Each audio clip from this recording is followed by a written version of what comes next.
क्या ODI cricket खत्म होने की कगार पर है? 8 जुलाई को स्कॉटलैंड में आईसीसी की एक मीटिंग होने वाली है जो क्रिकेट का पूरा कैलेंडर बदल सकती है। फ्रेंचाइजी बेस्ड लीग का वर्ल्ड चैंपियन टूर्नामेंट तय हो सकता है और डब्ल्यूटीसी में आयरलैंड, जिम्बाब्वे, अफगानिस्तान की एंट्री हो सकती है। नमस्कार, मैं हूं शशांक और आप देख रहे हैं दी खेल मंत्रा। 3 बड़े फैसले, एक मीटिंग और क्रिकेट का अगला दशक इसी पर टिका है। आईसीसी की एजीएम में 12 फुल मेंबर बोर्ड्स बैठेंगे। एजेंडा पर 3 सवाल है: ओडीआई का भविष्य, फ्रेंचाइजी क्रिकेट पर आईसीसी का कंट्रोल और टेस्ट क्रिकेट को सच में ग्लोबल बनाना। देखिए, क्रिकेट आज 2 एक्सट्रीम्स के बीच फंसा है। टेस्ट क्रिकेट की लेगेसी और टी20 क्रिकेट का पैसा। बीच में खड़ा है ओडीआई क्रिकेट, जो कि अब अपनी पहचान के लिए संघर्ष कर रहा है। रिपोर्ट के मुताबिक आईसीसी एक बड़ा आइडिया डिस्कस कर रहा है। ओडीआई को सिर्फ वर्ल्ड कप से पहले के 18 महीनों तक सीमित कर दिया जाए, यानी 4 साल के वर्ल्ड कप साइकिल में करीब 2.5 साल तक रेगुलर ओडीआई क्रिकेट बहुत कम या लगभग ना के बराबर हो सकता है। साथ ही यह भी हो सकता है कि ओडीआई 50 ओवर्स का ना रहकर 40 ओवर्स का हो जाए। यह बदलाव छोटा नहीं है, क्योंकि ओडीआई क्रिकेट सिर्फ एक फॉर्मेट नहीं, क्रिकेट हिस्ट्री का सबसे बड़ा इमोशनल आर्काइव है। 1983 वर्ल्ड कप से ओडीआई 50 ओवर का हो गया। 1992 विश्व कप ने क्रिकेट देखने का तौर तरीका ही बदल दिया।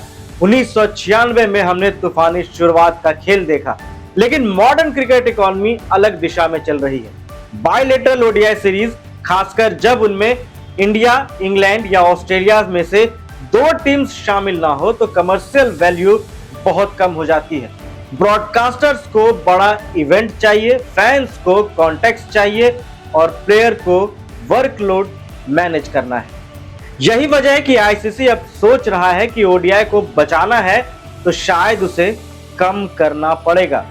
अगर ओडीआई 40 ओवर्स का होता है तो मैच छोटा होगा, ब्रॉडकास्टर्स को कॉम्पैक्ट प्रोडक्ट मिलेगा, प्लेयर्स का वर्कलोड कम होगा और शायद फैंस को एक तेज फॉर्मेट और मिलेगा। लेकिन सवाल रहेगा, क्या यह ओडीआई रहेगा या टी20आई का लंबा वर्जन बन जाएगा?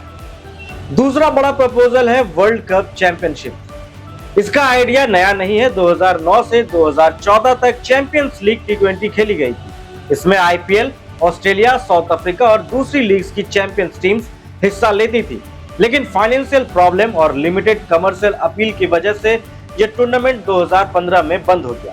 अब फ्रेंचाइजी क्रिकेट दुनिया भर में फैल चुका है।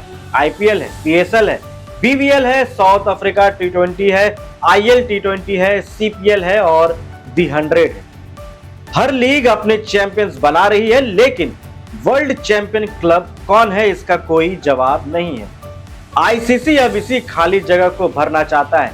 रिपोर्ट के मुताबिक आईसीसी वर्ल्ड क्लब चैंपियनशिप जैसे टूर्नामेंट को अपने पोर्टफोलियो में ला सकता है, लेकिन यहां सबसे बड़ा कॉन्फ्लिक्ट रेवेन्यू का है। बीसीसीआई, क्रिकेट ऑस्ट्रेलिया और इंग्लैंड जैसे रिच बोर्ड्स शायद आसानी से नहीं चाहेंगे कि आईसीसी फ्रेंचाइजी क्रिकेट के रेवेन्यू स्ट्रक्चर में बड़ा हिस्सा ले। तीसरा और बहुत अहम मुद्दा है वर्ल्ड टेस्ट चैंपियनशिप एक्सपेंशन। अभी डब्ल्यूटीसी में 12 फुल मेंबर्स में से सिर्फ 9 टीम्स हिस्सा लेती है। आयरलैंड, जिम्बाब्वे और अफगानिस्तान बाहर रहते हैं। अब प्रपोजल है कि 2027-2029 साइकिल से डब्ल्यूटीसी को 12 टीम्स तक बढ़ाया जाए और एक मैच की सीरीज भी खेली जाएगी। आपके मन में भी सवाल आ रहा होगा कि आईसीसी ये सब क्यों कर रहा है? जवाब साफ है, क्रिकेट कैलेंडर टूट रहा है। हर साल फ्रेंचाइजी लीग बढ़ रही है, प्लेयर्स नेशनल ड्यूटी और लीग कॉन्ट्रैक्ट्स के बीच फंस रहे हैं, बायलैटरल क्रिकेट की वैल्यू कम हो रही है, ओडीआई आइडेंटिटी क्राइसिस में है, टेस्ट क्रिकेट कुछ देशों तक सीमित होता दिख रहा है। आईसीसी अब शायद क्रिकेट को 3 अलग अलग फॉर्मेट्स में बचाने के लिए 3 अलग अलग रास्ते बनाना चाहता है। टेस्ट क्रिकेट को डब्ल्यूटीसी एक्सपेंशन से कॉन्टेक्स्ट देना, ओडीआई क्रिकेट को शॉर्टर और वर्ल्ड कप फोकस बनाना, टी20 फ्रेंचाइजी क्रिकेट को वर्ल्ड क्लब चैंपियनशिप से ग्लोबल स्ट्रक्चर देना। यह क्रिकेट का नया कॉन्स्टिट्यूशन हो सकता है, लेकिन खतरा तो अभी भी है। अगर ओडीआई बहुत कम हो गए तो वर्ल्ड कप से पहले टीम्स तैयार कैसे होंगी? अगर फ्रेंचाइजी क्रिकेट और बड़ा हुआ तो इंटरनेशनल क्रिकेट कमजोर होगा या मजबूत? अगर WTC में 12 टीम्स आई तो क्या टेस्ट क्रिकेट सच में फैलेगा या सिर्फ शेड्यूल और उलझ जाएगा? जो भी हो, लेकिन अंतिम फैसला अभी नहीं हुआ है। 8 जुलाई के बाद ही बातें साफ हो पाएंगी। फिलहाल ये प्रपोजल्स हैं, डिस्कशन होंगे और कई रिच बोर्ड्स की पॉलिटिक्स भी इस रास्ते में आएंगी।